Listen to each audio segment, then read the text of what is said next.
Գիտեք ինչ, ես այն տարիքին եմ, որ էլ չեմ զարմանում, երբ եթիմները խոսում են ոռփությունից, չգիտեմ, ալկոհոլիկները խոսում են օղու վնաս լինելուց, կամ մեղուները ընդդեմ մեղրի եւ այլն։ Այս ամենը երևի թե նույն օպերայից է։ Իսկ մենք մեր զրույցը պետք է սկսեինք նախ նրանից, ինչ հայտարարել է Ալեն Սիմոնյանը, հա, որ Հայաստանի դեմ տարվում է հիբրիդային պատերազմ, մեջբերման ավարտը,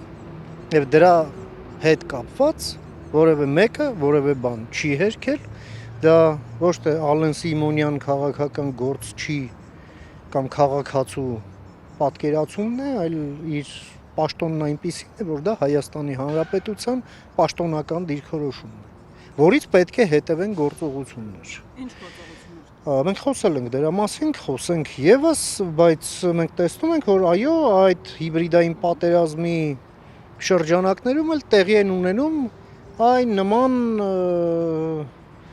բառակույտերի ինչ-որ sense ժայթքումներ, պարբերական, ընդ որում դա տեղի ունեցել բացառապես իր ենթականերին ուղղված, այն հույսով, որ դա կարող է նաև լսարան ունենալ։